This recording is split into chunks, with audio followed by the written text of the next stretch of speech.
जय हिंद साथियों, most welcome आप सभी का साइंस की क्लास हरियाणा ग्रुप डी 2026 के लिए। आज हमारी क्लास नंबर 19 है।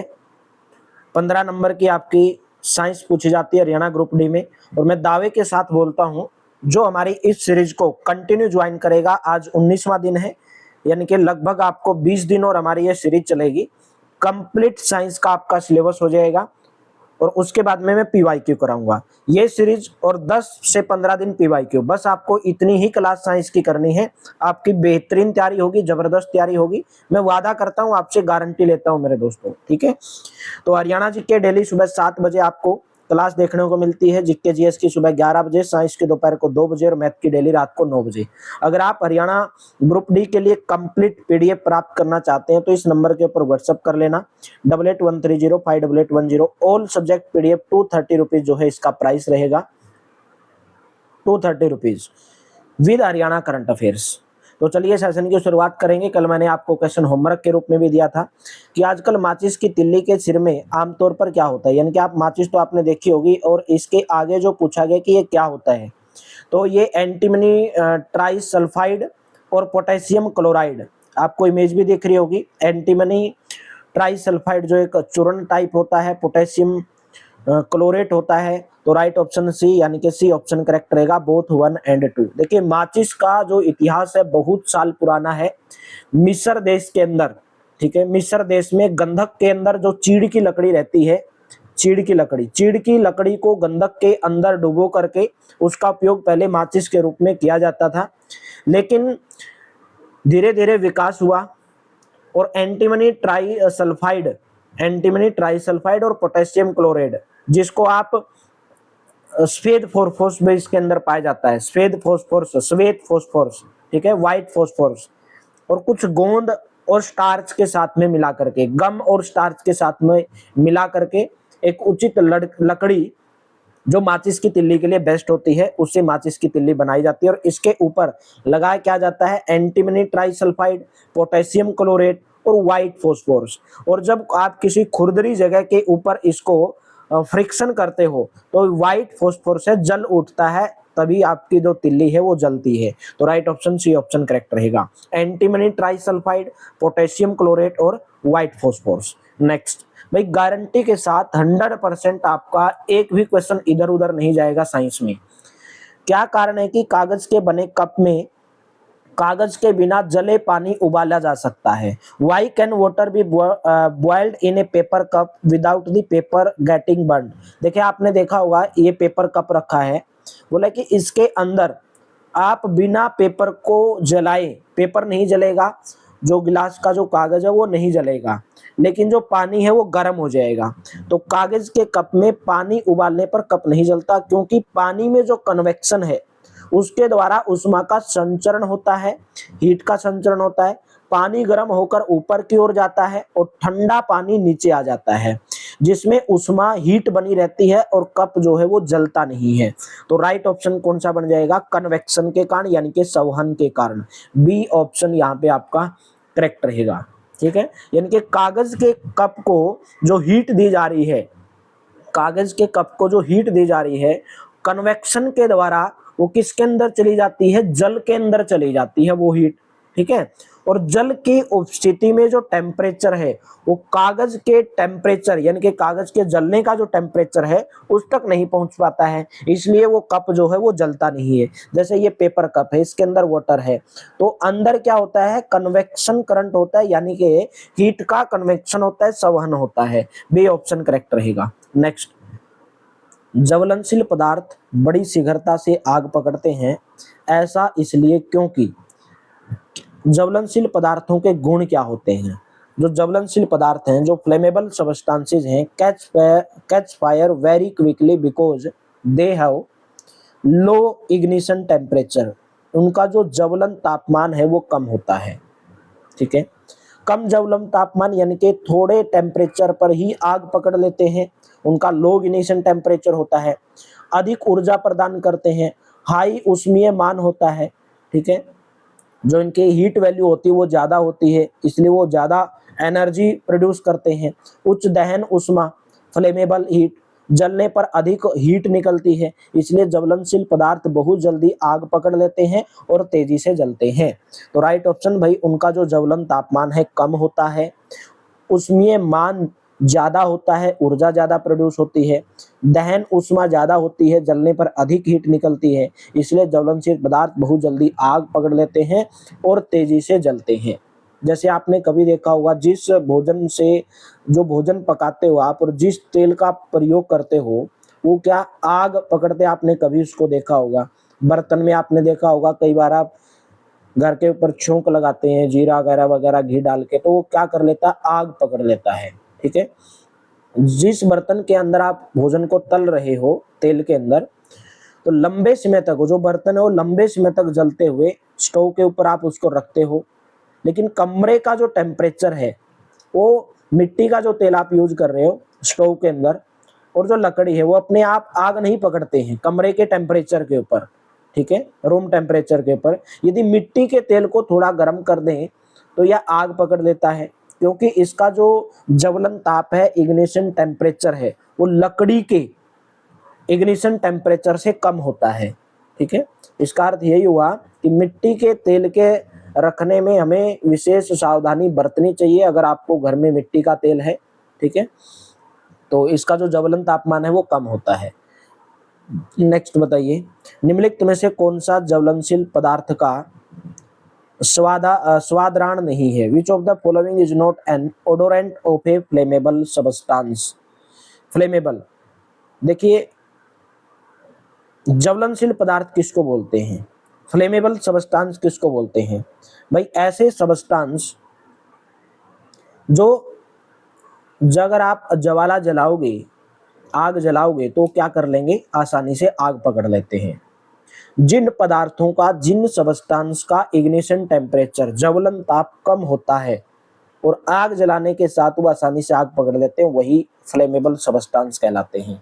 पेट्रोल, पेट्रोल जल्दी से आग पकड़ता है। अल्कोहल, आपने देखा होगा कई बार दारू अल्कोहल रहती है उसके अंदर, जल्दी आग पकड़ लेती है। ठीक है, लिक्विड पेट्रोलियम गैस एलपीजी। ठीक है, तो इनमें से कांच नहीं है। ऑप्शन नंबर कौन सा करेक्ट रहेगा? सी ऑप्शन करेक्ट रहेगा। नेक्स्ट बताइए, आग पैदा करने के लिए निम्नलिखित में से कौन सी आवश्यकता होती है? Which of the following are necessary requirements for starting a fire? आग पैदा करने के लिए हमें किस किस की जरूरत पड़ती है? आग पैदा करने के लिए ईंधन की, ठीक है, ईंधन की जरूरत पड़ती है, वायु को जरूरत पड़ती है, हीट की जरूरत पड़ती है, तीनों की जरूरत पड़ती है।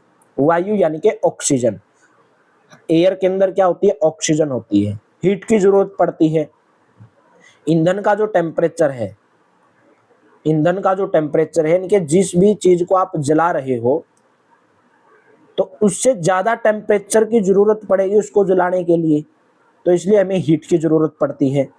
ठीक है, और अगर मैं इन तीनों में से, भाई ऑक्सीजन है एयर के अंदर, हीट है और फ्यूल है, अगर तीनों में से किसी एक चीज को हटा दूं तो आग पर काबू पाया जा सकता है।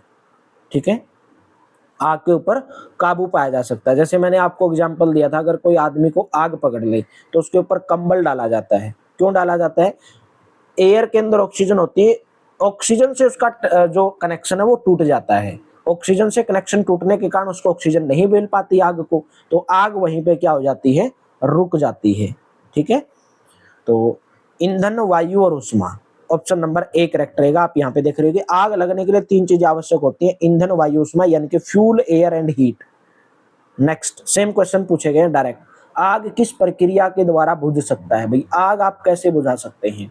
वायु का प्रवाह काटकर, by cutting of supply of air, ईंधन का ताप कम करके, bye lowering the temperature of the fuel. बिल्कुल सही बात है भाई, आपने फायर एक्सटिंग्विशर देखा होगा, कहीं पे आग लग जाती है, ठीक है, तो उसको आप एयर, अगर हवा उसको नहीं मिलेगी तो आग नहीं फैलेगी। ठीक है, लो, उसका टेम्परेचर लो कर देंगे। लो कैसे करेंगे? या तो हम पानी डालेंगे या फायर एक्सटिंग्विशन का यूज करेंगे। आग बुझाने के लिए या तो वायु का प्रवाह रोके, either cut off the supply, या ईंधन के टेम्परेचर को कम करें, और lower the temperature of the fuel, और बोथ। तो दोनों होते हैं। ऑप्शन नंबर आपका कौन सा करेक्ट हो जाएगा? सी ऑप्शन आपका यहाँ पे करेक्ट हो जाएगा। ठीक है, C option will be correct. तो बहुत सारी चीजें हैं ये, उनके बीच में जब आप इनका यूज करते हो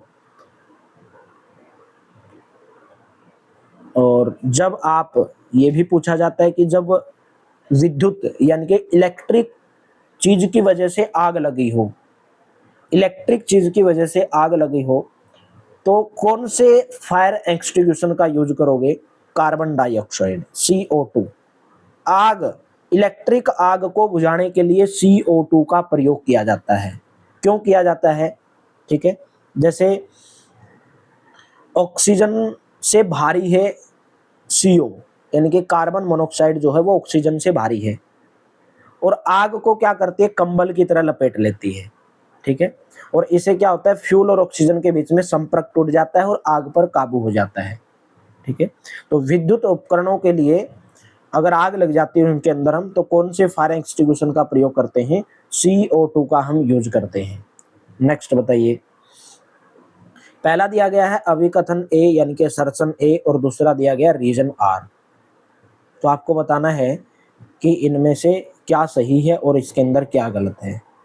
पहला है water can be use to extinguish fire caused due to short circuit in electric appliances. भाई आपने देखा होगा कब आपके बिजली बोर्ड में अगर आग लग जाए, ठीक है, वाटर बोले कि आप उसकी जगह पे आपको वाटर यूज करना चाहिए, ये गलत है भाई। मैंने आपको बताया CO2।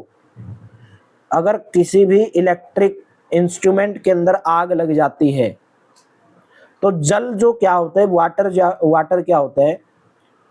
इलेक्ट्रिक करंट का अच्छा चालक होता है। और अगर आप पानी डालोगे इलेक्ट्रिक चीज के ऊपर तो आपको हानि हो सकती है, आपके अंदर भी करंट आ सकता है। ठीक है, लेकिन तेल के अंदर, तेल के कारण या पेट्रोल के कारण कोई आग लगी है तो उसके लिए भी आपको वाटर का प्रयोग नहीं करना चाहिए। क्यों? क्योंकि जो जल है वो तेल से भारी होता है। जल क्या होता है? तेल से भारी होता है और तेल जो है वो ऊपर रह जाता है और जल उसके नीचे चला जाता है। तो इसलिए पेट्रोल, तेल के कारण अगर आग लगी है तो आप उसके अंदर भी पानी का यूज नहीं करोगे। ठीक है, तो विद्युत उपकरण या इलेक्ट्रिक इंस्ट्रूमेंट के अंदर अगर आग लगी है तो उसके लिए, आग बुझाने के लिए आप यूज करोगे CO2 फायर एक्सटिंग्विशर का। इससे क्या होगा? CO जो है, कार्बन मोनोऑक्साइड जो है, कार्बन डाइऑक्साइड जो है वो ऑक्सीजन से भारी होती है, इसलिए ऑक्सीजन का संपर्क उसे टूट जाता है। ठीक है, और CO2 किसके अंदर भरी जाती है? सिलेंडर के अंदर, जो फायर एक्सटिंग्विशर है। और जब आप उस फायर एक्सटिंग्विशर के ऊपर प्रेशर डालते हो तो एकदम प्रेशर से CO2 ज्यादा मात्रा के अंदर फैलती है और वो एकदम से CO2 जो गैस है वो ठंडी हो जाती है। ठीक है, और उस आग को चारों ओर से घेर लेती है।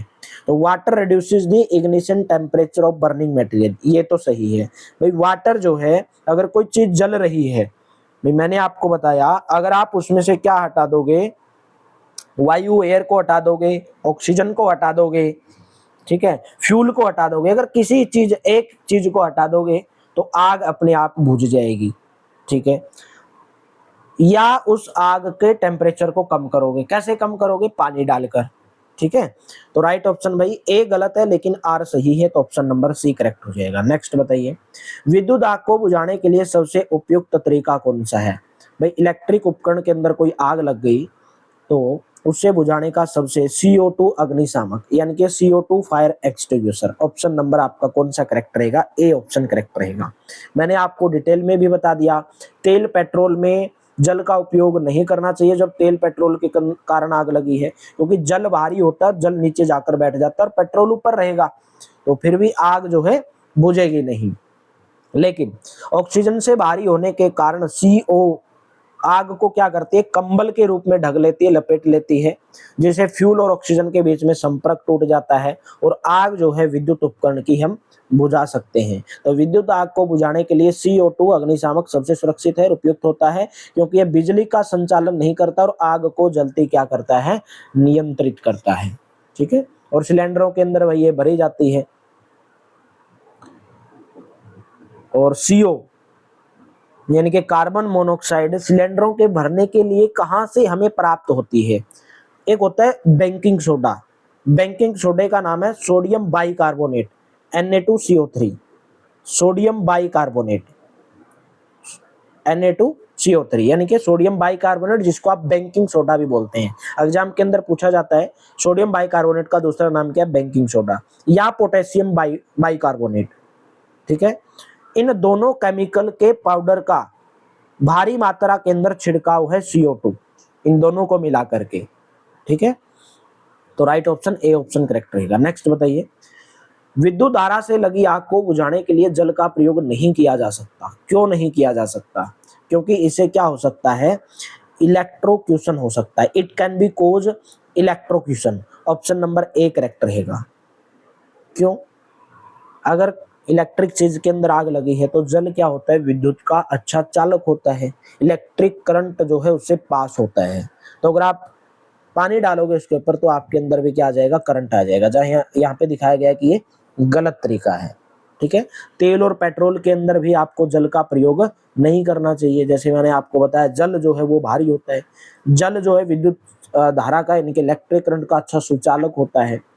इसलिए अगर इलेक्ट्रिक करंट से कोई आग लगी है तो उसके बुझाने के लिए जल का उपयोग नहीं किया जाना चाहिए। इससे क्या होगा, अगर जल का उपयोग करोगे तो इलेक्ट्रोक्यूशन होगा, यानी कि बिजली का झटका आपको लग सकता है और आपकी मौत हो सकती है। समझी? ओके, नेक्स्ट बताइए, हम पेट्रोल की आग को जल से नहीं बुझा सकते, ऐसा क्यों? हम पेट्रोल की आग को जल से नहीं बुझा सकते, तो मैंने एग्जांपल दिया था, जल भारी होने के कारण नीचे खिसक जाता है और पेट्रोल सतह पर आकर जल जाता है। पेट्रोल जल से हल्का होता है, जल की सतह पर तैरता है, जल डालने पर पेट्रोल ऊपर आकर फैल जाता है और आग और बढ़ जाती है। इसलिए पेट्रोल की आग बुझाने के लिए CO2 या ड्राई केमिकल जैसे अग्निशमक यानी कि फायर एक्सटिंग्विशर का प्रयोग करना चाहिए। जैसे आप यहाँ पे एग्जांपल भी देख रहे होंगे, पानी डालोगे तो पेट्रोल जो है और ज्यादा बढ़ेगा, क्योंकि भाई पानी और फैल जाएगा, वो पानी नीचे बैठ जाता है और पेट्रोल ऊपर आ जाता है। नेक्स्ट, निम्नलिखित कथनों पर विचार कीजिए, कंसीडर दी फॉलोइंग स्टेटमेंट, और आपको आंसर देना है। कार्बन डाइऑक्साइड उच्च दाब पर यह द्रव के रूप में सिलेंडरों के अंदर भरी जाती है। बोल रहे हैं कि जो कार्बन डाइऑक्साइड है can be filled in cylinder in the liquid form under high pressure. बिल्कुल सही है भाई, बहुत हाई प्रेशर रहता है सिलेंडर के अंदर जब कार्बन डाइऑक्साइड भरी जाती है, और जब आप उस प्रेशर को रिलीज करते हो तो एकदम से कार्बन डाइऑक्साइड रिलीज होती है और आग को बुझा देती है। When release from the cylinder CO2 expand very rapidly and becomes cold, और ठंडी हो जाती है। यानी कि अगर किसी भी कोई चीज जल रही है, अगर उसका टेम्परेचर आप लो कर दोगे तो बुझ जाएगी वो आग। It also lowers the temperature of the fuel, ये भी सही है। तो 1 2 3 तीनों के तीनों सही हैं।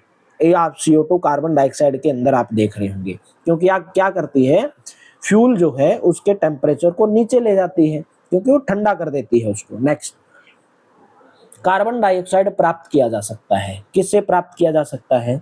मैंने अभी बताया आपको, सोडियम बाइकार्बोनेट NaHCO3, फॉर्मूला वहां पे गलत लिख दिया, NaHCO3, सोडियम बाइकार्बोनेट और पोटेशियम बाइकार्बोनेट KHCO3। इससे हम क्या प्राप्त कर सकते हैं, कार्बन डाइऑक्साइड प्राप्त कर सकते हैं। ऑप्शन नंबर डी यानी कि बोथ A एंड B आपका यहाँ पे करेक्ट ऑप्शन रहेगा।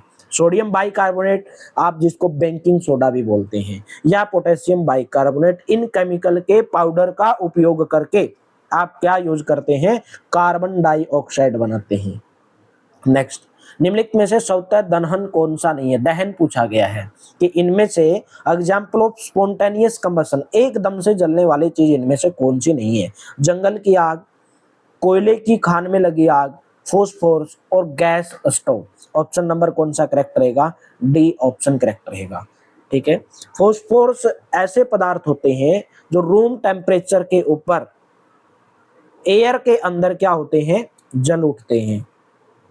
इस प्रकार जो इनका जो कंबशन है बिना किसी कारण के, जैसे आप फॉस्फोरस होता है, किस गैस स्टोव होता है, ठीक है, लेकिन जंगल की आग, फॉस्फोरस, कोयले की खान में लगी आग। स्वतः दहन वह प्रक्रिया है, spontaneous combustion is the process in which a substance starts burning on its own without any external heat source. Example phosphorus, coal time, fire. ठीक है, वह प्रक्रिया जिसमें कोई पदार्थ बिना बाहरी टेम्परेचर के स्वयं ही जलने लगता है, जैसे फॉस्फोरस, कोयले की खान में लगी आग। भाई ज्यादा टेम्परेचर अगर होगा तो जंगल की आग, फॉस्फोरस कोयले की खान में लगी आग, ये अपने आप जलने लगेंगे। लेकिन गैस स्टोव के अंदर रहता है मिट्टी का तेल, जब आप उसको जलाओगे, जब आप उसको ज्वाला दोगे, जब आप उसको हीट दोगे तभी वो जलेगा। सप्तः दहन का मतलब है अपने आप जलना। किसी मोमबत्ती की ज्वाला के पूर्ण दहन के बाह्य अक्षतर का रंग कैसा होता है? यहाँ पे पूछा गया है। देखो यहाँ पे मोमबत्ती आपको नजर आ रही है, ठीक है। यहाँ पे हमसे पूछा गया किसी मोमबत्ती आपने जलती देखी होगी घरों के अंदर। What is the colour of the outer most region of the flame of a candle during complete combustion? यानी कि जब मोमबत्ती जल रही होती है तो सबसे बाहरी भाग का रंग भाई आपको कैसा नजर आ रहा है? यहाँ पे ये नीला रंग होता है। ऑप्शन नंबर आपका ए करेक्ट रहेगा, ठीक है। आउटर जोन कंप्लीट कंबशन हो रहा है, यानी कि मध्य, यानी कि बीच वाला आपको middle zone incomplete combustion, yellow yellow दिखाई देगा। ये नीचे का आंतरिक भाग इनर जोन कूलेस्ट पार्ट होता है भाई, कूलेस्ट पार्ट होता है, ठीक है। सबसे गर्म भाग होता है मोमबत्ती का ऊपर वाला, ठीक है। सबसे गर्म भाग होता है और नीला होता है। बीच वाला जो भाग होता है वो कम गर्म होता है, मध्य भाग जिसको आप पीला येलो येलो आप देख रहे हैं, ठीक है। और नीचे वाला यहाँ पे अगर आप देख रहे हो भाई, अगर यही चीज जल गई तो मोमबत्ती तो बुझ ही जाएगी। तो ये जो भाग होता है ये ठंडा होता है मोमबत्ती का। तो राइट ऑप्शन ए करेक्ट रहेगा, ठीक है। नेक्स्ट, मोमबत्ती की ज्वाला में पूर्ण दहन किस अक्षेत्र के अंदर होता है? तो अभी तो बताया बाह्य क्षेत्र के अंदर होता है, आउटर जोन के अंदर होता है, ठीक है। जैसे ये ऊपर वाला भाग बताया था आपको नीला दिखाई देता है बाह्य क्षेत्र, बीच वाला मध्य क्षेत्र कम ताप होता है, और ये मेरे दोस्तों इनर जोन बोलते हैं। यहाँ पे क्या होती है, ऑक्सीजन की कमी होती है और दहन नहीं के बराबर होता है। कंप्लीट कंबशन वो होता है मध्य क्षेत्र के अंदर होता है, यहाँ पर पर्याप्त ऑक्सीजन उपलब्ध होती है, ठीक है। पूर्ण दहन, मोमबत्ती की ज्वाला में पूर्ण दहन किस अक्षेत्र के अंदर होता है? तो बाह्य अक्षेत्र के अंदर आप बोलोगे, ठीक है। बाह्य क्षेत्र बोलोगे भाई, मध्य क्षेत्र ना बोल के बाह्य क्षेत्र। नेक्स्ट, आंशिक दहन होता है मध्य क्षेत्र में। नेक्स्ट है, अच्छा ईंधन वह है जो हमें इजीली मिल जाए या हमें जो सस्ता मिले, ठीक है। Smoothly in air at normal rate, produce a large amount of heat, या जलने के बाद कोई अवांछनीय पदार्थ नहीं छोड़ता। ये बोले कि अच्छा ईंधन का उदाहरण क्या होता है? अच्छा ईंधन का उदाहरण होता है, यहाँ पे आप देख रहे होंगे अच्छे ईंधन के क्या क्या गुण होते हैं, अच्छे जो फ्यूल है उसके क्या प्रॉपर्टीज होती हैं। सबसे पहले तो इट इजिली अवेलेबल, पेट्रोल, मिट्टी का तेल, ठीक है, एलपीजी, ये सब क्या कहलाते हैं? ईंधन ही तो कहलाते हैं। लकड़ी भी एक ईंधन ही है। अच्छा ईंधन वह होता है जो हमें इजिली अवेलेबल हो जाए, पहला ऑप्शन आपका करेक्ट रहेगा। It chips and burn smoothly in air at a normal rate, ये भी सही है भाई। ये क्या करता है, सस्ता होता है और वायु में सामान्य दर से सुगमता पूर्वक जलता है। Produce a large amount of heat, ये भी सही है।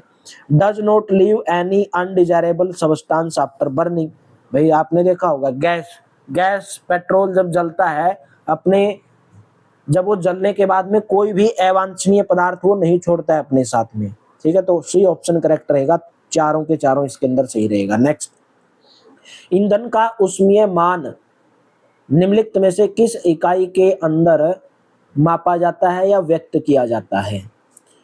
In which of the following unit is the calorific value of fuel usually expressed? ईंधन का ऊष्मीय मान क्या मान होता है जो ईंधन के पूरे जलने से प्रति इकाई द्रव्यमान में मुक्त होती है? इसे सामान्यतः किलो कैलोरी प्रति किलोग्राम, किलो कैलोरी प्रति किलोग्राम। ऑप्शन नंबर कौन सा करेक्ट रहेगा? B option. The calorific value is of a fuel is the amount of heat released on complete combustion of unit mass of a fuel. It is usually expressed in kilo calorie प्रति kilogram, kilo calorie प्रति kilogram, ठीक है। तो right option कौन सा रहेगा इसके अंदर? बी ऑप्शन करेक्ट रहेगा, ठीक है। या आप इसको किलो कैलोरी ना बोल के अगर आप ईंधन का उसमें मान सामान्यतः निम्नलिखित में से किस इकाई के अंदर उपयोग, देखिए 1 किलोग्राम का कंप्लीट कंबशन करने के लिए जो हमें प्राप्त उष्मा की ऊर्जा की जो आवश्यकता होती है वही उसका क्या कहलाती है? ऊष्मीय मान कहलाता है, ठीक है, किलो जूल प्रति किलोग्राम बोलोगे भाई इसका, किलो जूल प्रति किलोग्राम, ऑप्शन नंबर डी यहाँ पे सही करोगे, किलो जूल प्रति किलोग्राम। ठीक है, नेक्स्ट बताइए, निम्नलिखित को मिलान कीजिए, मीथेन, पेट्रोल, सीएनजी और एलपीजी। यानी कि आपसे इनका भाई ये क्या पूछा गया, मिलान का मतलब है इनका आपसे उष्मीय मान पूछा गया है, कैलोरीफिक वैल्यू पूछी गई है। हर ईंधन का, हर फ्यूल का जो कैलोरी मान है, जो कैलोरीफिक वैल्यू है वो अलग अलग होती है। और वो जो कैलोरीफिक वैल्यू है वो किसको दर्शाती है, वो दर्शाती है उनके एनर्जी भाई, उनके एनर्जी के अंदर कितनी कैपेसिटी है। ठीक है, मीथेन, मीथेन का क्या होगा, मीथेन का अगर मैं, और मैंने मान किसके अंदर मापते हो, किलो जूल प्रति किलोग्राम, किलो जूल प्रति किलोग्राम के अंदर इनका आप उसमें मान मापते हो, कैलोरीफिक वैल्यू मापते हो। ठीक है, तो मीथेन, मीथेन का हो जाएगा भाई 50,000 किलो जूल प्रति किलोग्राम। ठीक है, पेट्रोल का रहेगा 45,000, सीएनजी का रहेगा 50,000, एलपीजी का रहेगा मेरे दोस्तों 55,000। तो राइट ऑप्शन कौन सा रहेगा, डी ऑप्शन आपका यहाँ पे करेक्ट रहेगा। ठीक है, लगभग जितने भी, सबसे ज्यादा अगर मैं बात करूं कौन से ईंधन का उसमें मान ज्यादा होता है, लगभग मेरे दोस्तों जो कोयला होता है उसका ज्यादा होता है, कोयला का, कोयला का नहीं अगर मैं बोलूं आप करोगे, हाँ कोयला का तो नहीं बोलेंगे, कोयला का तो लगभग 25,000 से 30,000 के आसपास होता है, 25,000 से 30,000 के आसपास। हाइड्रोजन का बोलोगे, H2 यानी कि हाइड्रोजन, लगभग 1,50,000 किलो जूल प्रति किलोग्राम, 1,50,000 किलो जूल प्रति किलोग्राम इसका उष्मीय मान होता है, कैलोरीफिक वैल्यू होती है। और ईंधन के उष्मीय मान को, कैलोरीफिक वैल्यू को किलो जूल प्रति किलोग्राम के अंदर हम डिफाइन करते हैं। कोयले के दहन से निम्न में से कौन सी समस्या संबंधित है, कोयले के दहन से कौन सी समस्या होती है, कार्बन डाइऑक्साइड का उत्सर्जन होता है, emission of carbon dioxide, acid rain यानी कि अम्लीय वर्षा, विषाक्त धातु अशुद्धता वाली राख बनती है भाई, S with toxic metal impurities. बिल्कुल सही है, ऑप्शन नंबर डी सभी के सभी। जब कोयला जलता है, जब कोयले का दहन होता है, कंबशन होता है, जो कार्बन डाइऑक्साइड का एमिशन होता है, एसिड रेन, एसिड रेन क्यों होती है, देखिए जब कोयला होता है और जो डीजल होता है, जब उनका कंबशन होता है तो उनसे सल्फर डाइऑक्साइड गैस निकलती है, सल्फर डाइऑक्साइड यानी कि SO2 गैस वहां से निकलती है। ठीक है, और जो ये SO2 गैस है, सल्फर डाइऑक्साइड जो गैस है, ये बिल्कुल आपका दम घोट देती है। अगर आप सल्फर डाइऑक्साइड जहाँ पे ज्यादा गैस है वहां पे जाओगे तो आपका दम घुटने लगेगा। ठीक है, और जो पेट्रोल से चलने वाले जो इंजन है, ठीक है, वो क्या निकालते हैं, नाइट्रोजन यानी कि N2। और यही सल्फर और नाइट्रोजन के जो ऑक्साइड हैं वो वर्षा का जो जल होता है उसके अंदर घुल जाते हैं, और वर्षा के जल को क्या कर देते हैं, अम्लीय बना देते हैं, एसिडिक बना देते हैं। और यही क्या कहलाती है, वही वर्षा क्या कहलाती है, अम्लीय वर्षा कहलाती है, एसिड रेन कहलाती है। आपने देखा होगा ताजमहल का रंग वो भी SO2 के कारण जो है सफेद से पीला पड़ता जा रहा है। तो ये जो गैस है हमारी फसलों के लिए, हमारी भवनों इमारतों के लिए, हमारी मिट्टी के लिए बहुत हानिकारक होती है। ठीक है, इसलिए ही अभी आजकल वाहनों के अंदर CNG का प्रयोग किया जा रहा है। क्यों, क्योंकि CNG सल्फर और नाइट्रोजन के ऑक्साइड का बहुत ही कम मात्रा के अंदर उत्पादन करती है, प्रोड्यूस करती है। CNG एक आप बोल सकते हो अधिक स्वच्छ ईंधन है। तो कोयले के दहन से कार्बन डाइऑक्साइड का मिश्रण होगा, एसिड रेन का होगा, ये सब का एस विद टॉक्सिक मेटल, राख भी उड़ने लगेगी। नेक्स्ट बताइए, निम्नलिखित कथनों पर विचार कीजिए और आंसर दीजिए। पूछा गया है, लकड़ी, कोयले और पेट्रोल जैसे कार्बन ईंधन बिना जले कार्बन कण छोड़ते हैं। नेक्स्ट है, कोयले और डीजल के दहन से सल्फर डाइऑक्साइड गैस निकलती है और यह अत्यंत दमघोटू और क्षारक गैस होती है।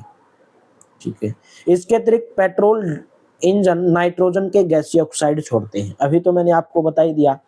कार्बन फ्यूल्स लाइक वुड, कोयल यानी कि कोयला, पेट्रोल, ये क्या करते हैं, कार्बन पार्टिकल जो हैं वो छोड़ते हैं बिना जले।